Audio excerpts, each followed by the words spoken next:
Hello, everyone. I'm Vanessa. I'm from One to One Team Thomas, and today we're going to be exploring a common question from people that I know.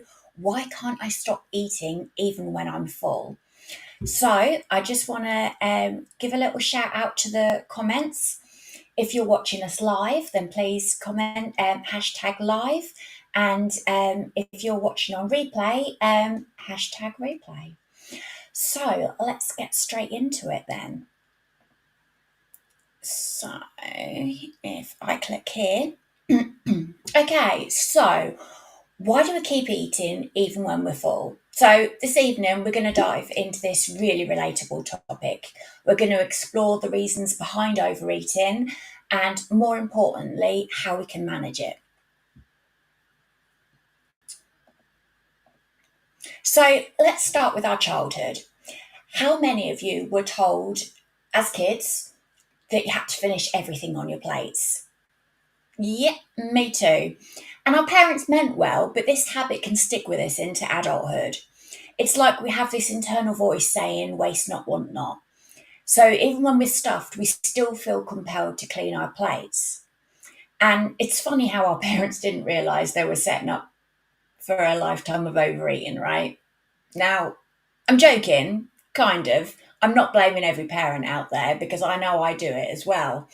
But it does kind of lead us to this belief that we need to eat up any waste food. The way that I look at it now is I've already paid for the food. So I'm not actually saving any money by finishing my meal than if I was to leave a small bit on the plate because I'm full. But there you go. Okay, so now let's talk about emotional eating. So we've all been there. We reach for the ice cream or the crisps when we're stressed and upset. And food can be a great comfort, but it can also kind of be our frenemy. Our brains release dopamine, making us feel good when we eat, especially sugary and fatty foods. It's like getting a hug from the inside, but sometimes it kind of feels like chocolate is the best therapist, doesn't it? But yeah, that this dopamine that our brains relieve, it is the feel good factor, if you like. So yeah, it is very relatable and it is something we all do. Um, I've just noticed a couple of comments coming here. We've got a couple of hashtag live, so thank you for tuning in. And Martin's saying that he knows he's an emotional eater. Never believed that he was, but he has now realised more than ever that he is. So yeah, it's um, something that we can all relate to. And Martin's just saying that he craves carbs. And we all have our different preferences, don't we? I've got a very sweet tooth, whereas yeah, Martin is a more savoury person. He'd be more like for the, as he said, the carbs, the pasta, the bread and things. Whereas I want the chocolate, because as I say, it's kind of a therapist for me at times. Okay, so modern lifestyles aren't helping either. Processed foods are everywhere, and portion sizes have ballooned over the years. Ever notice how restaurant portions could feed a small army? I know that we have. There was this wonderful place in Skegness that used to deliver a carvery on a Sunday, which was really convenient when you've been busy and everything, if you've been out with a band. But we noticed that the child's portion could actually, if we bought two child's portions, it would feed the three of us with leftovers as well. And because of these portions becoming so big, it can be really hard to resist because food's tasty and plentiful, right? And our perception, sorry, of a normal serving has changed, which again encourages overeating. So let's get a bit scientific. Our bodies have hormones like ghrelin and leptin. This is something that I know Martin spoke to you about before. So, ghrelin makes us feel hungry and leptin signals when we're full. But factors like sleep, stress, and diet can mess with our hormones. Sometimes it feels like our hormones are picking tricks on us. So, If you've ever had a really big meal and then felt ravenous afterwards, that's these guys at work. So, one strategy to overcome overeating is mindful eating.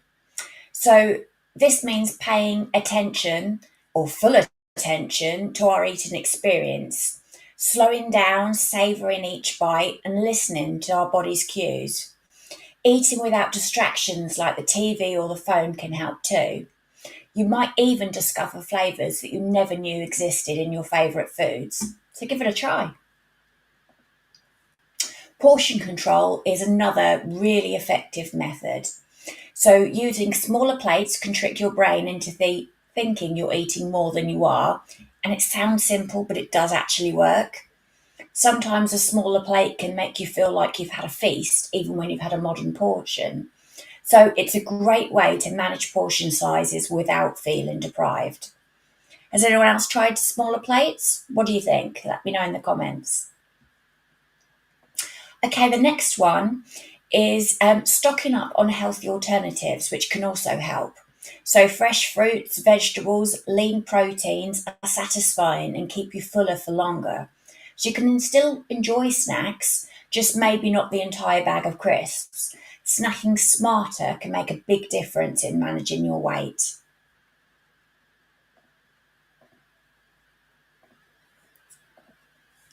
And then, failing to plan is planning to snack. So, having a routine and planning your meals can reduce the chances of spontaneous, unhealthy eating. Sticking to regular meal times and planning ahead.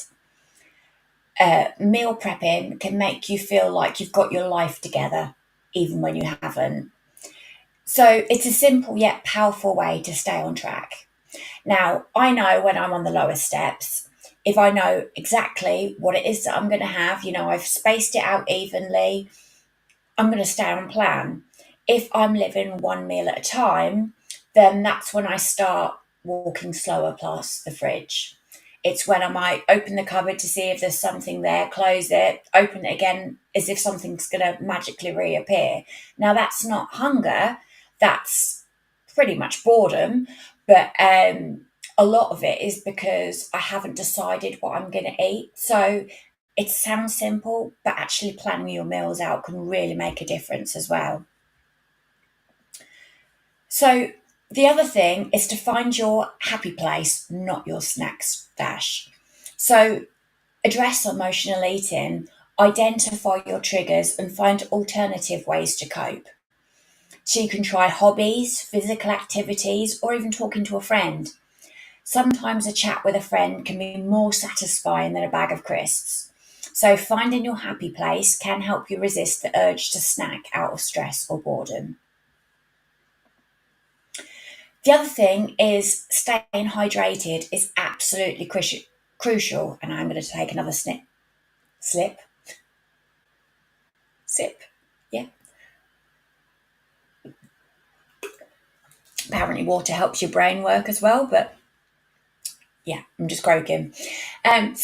Sometimes thirst is mistaken for hunger. So make sure you're drinking enough water throughout the day. Water is the magic elixir that we often forget. So before reaching for a snack, try drinking a glass of water and see if that helps. Good sleep and stress management are also essential. Both can significantly impact our hunger hormones. So a good night's sleep can sometimes be better than midnight snack. So managing stress effectively can prevent emotional eating. So sleep like a baby and eat like an adult.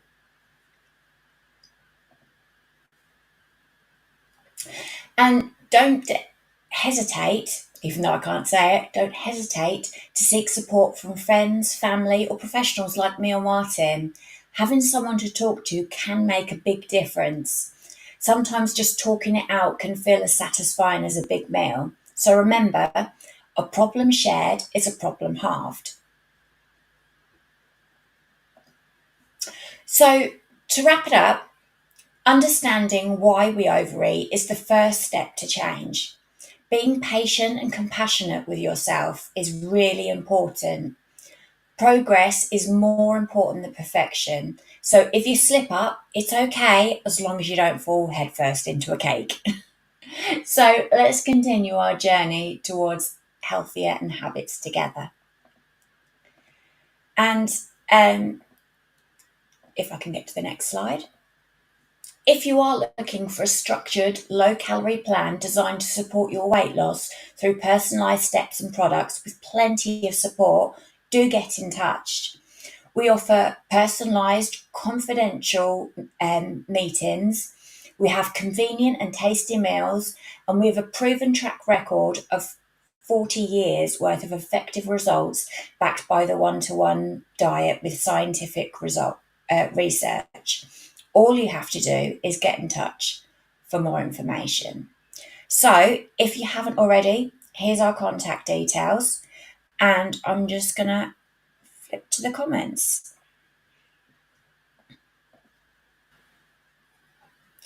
Okay, so yeah, I can see the few lives here. Fantastic. And don't forget as well, if you're watching on replay, to do the hashtag replay.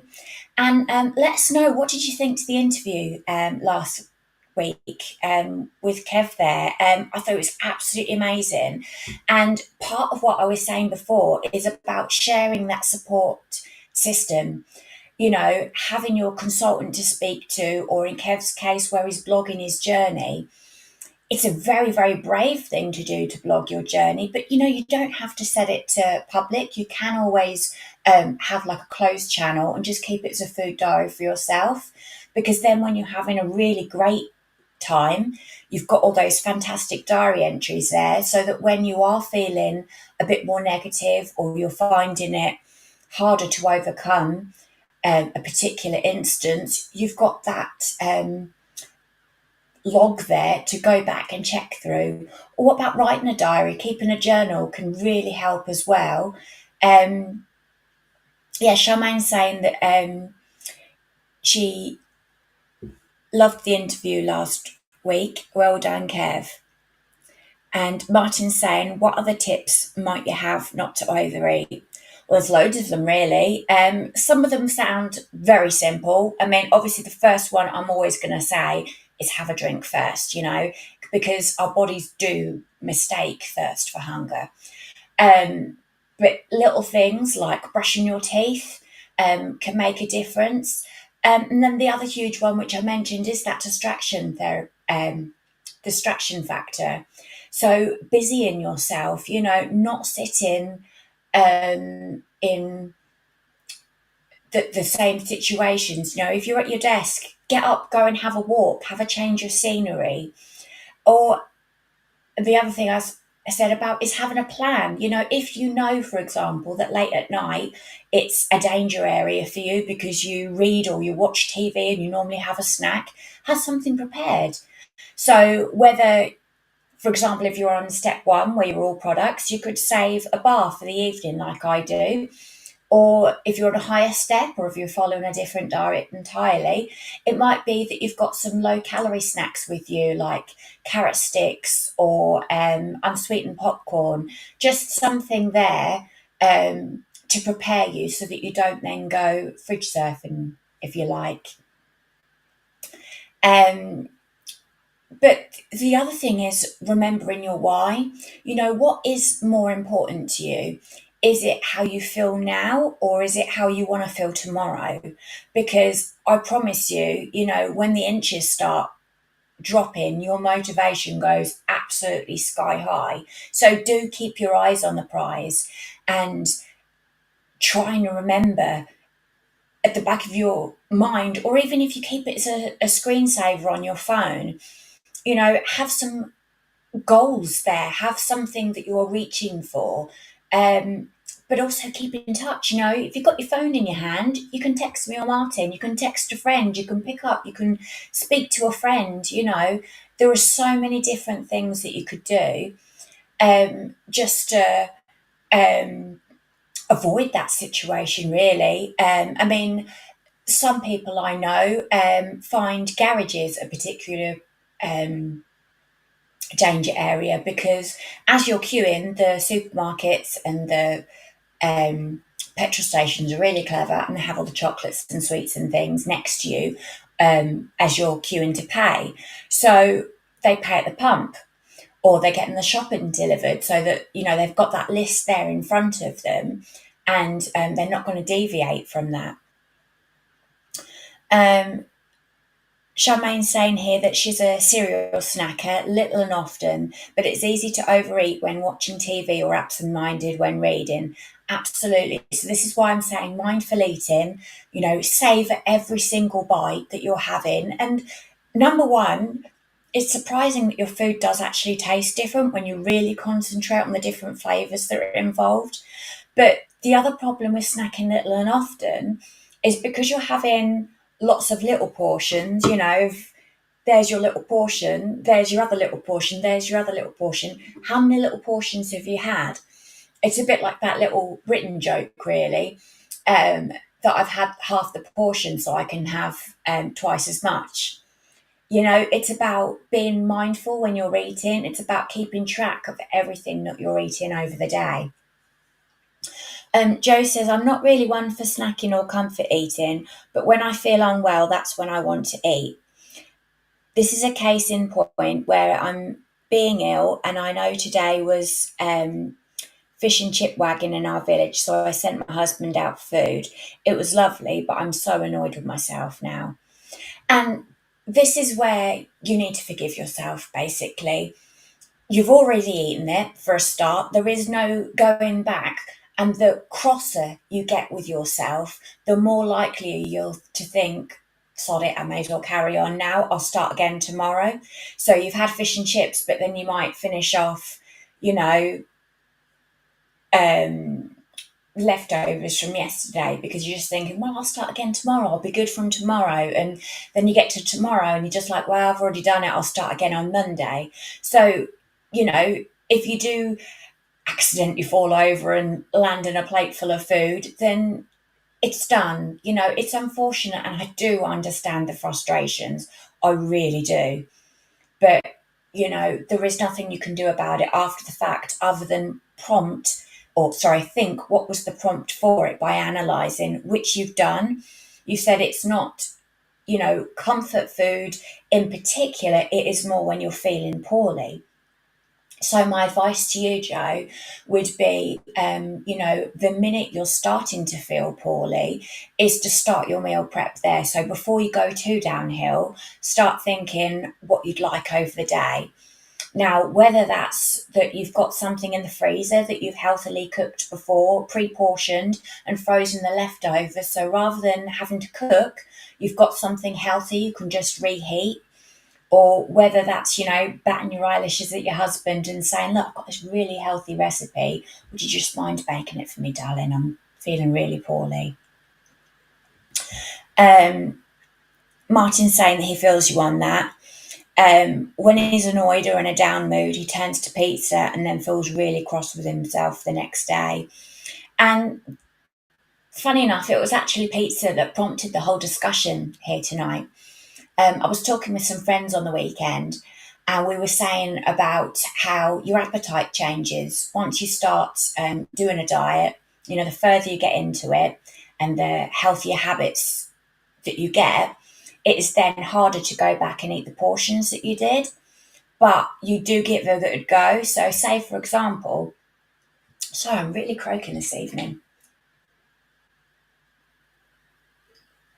So, for example, when I'd lost a lot of my weight and I had my first takeaway, I really struggled to eat what I would have done pre-diet. So, previously we're talking a garlic bread, a pizza and some chips. When I was 100% on plan, but then had my first takeaway, I didn't even manage half a pizza. But now I've been maintaining for a while. If we do have a takeaway, I've started to feel myself forcing to finish the portion.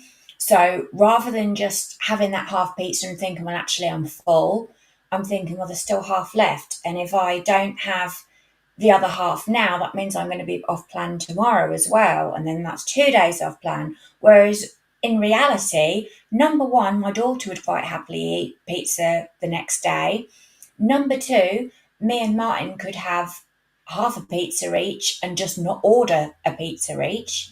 Or do you know what? We could just actually cook something. Martin's really good at making homemade variations. So why are we having the takeaway in the first place when we just don't need it? It's just starting to become aware of those habits and where things can start to go down again. I mean, I know for us personally, I've been really poorly and Martin's been really busy. So you just think, well, I'll order out again. But that's where the downhill slope goes, and we don't want to go backwards. So, I'm really glad that we had that discussion and actually said, no, it's time to nip it in the bud. And, we're going to go back to the healthier ways of either sharing the smaller portion or not having it and having something different. Martin saying he would happily eat my pizza the next day. Yeah, I know you would, but that's not doing either of us good. We'd be better to either have the 6-inch pizzas or just share the one. So it's, I know Martin's winding me up, but it is about having that forethought that, if you plan to have a takeaway, if you plan to go out, you can make these adjustments. If you're not so much spontaneous, because I'm not saying you can never just get up and go out, but I'm just saying you could have meals in mind so that if you go to this sort of pub restaurant, this is what I'm going to have because I know that still fits in with my goals. Or if you do just decide to have a meal out, and you're not going to think about it, that is one meal out of 21. So if you can stay on plan for the rest of the week, it's not going to make that much damage. Or if in Joe's case you're feeling poorly and you're not facing cooking, so you just want that comfort of having something pre-prepared, something that you haven't got to worry about. Do you have any backup meals in the freezer? Something that you've cooked a healthier version from and left the leftovers and not eaten them the next day? It is something already prepared for you there.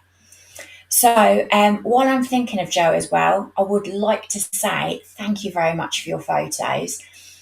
Joe tried Martin's recipe before, and we were all sort of having a bit of a, oh my God, it's sweet moment.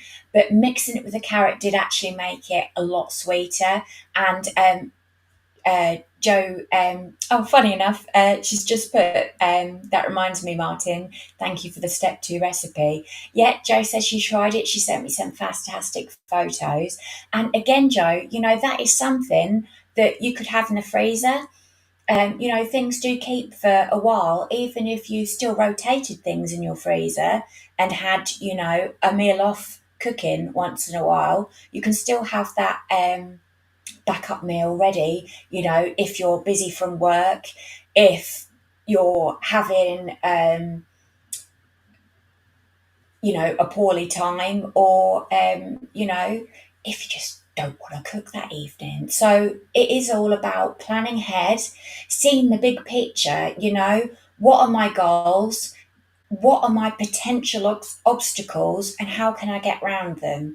So then if something unexpected happens, it's about looking at what happened, not judging yourself for it, but how could I do that differently next time?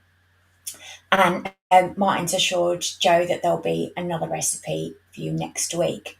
So, on that, then, I would just like to remind you that you can request recipes as well. So, don't forget you can message us. If I just bring my screen back up, but my mouse has gone to sleep. And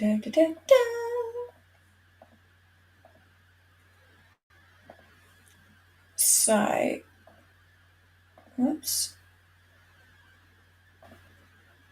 There is our contact details. You've got my email there, my phone number, and you've also got a link tree as well, which has got different links to all our social media. And if you would like to request anything for Martin to cook, whether it's you want the recipe to something you've seen him cook, or if you've got some ideas of what to cook in the future, get in touch or comment on this post. But also, don't forget to share our videos as well, because there might be someone out there that just needs a few recipe ideas. It might be that maybe they're just looking for that extra bit of support each week. So share our details, share our posts, and we'll both see you next week. So thank you very much for watching.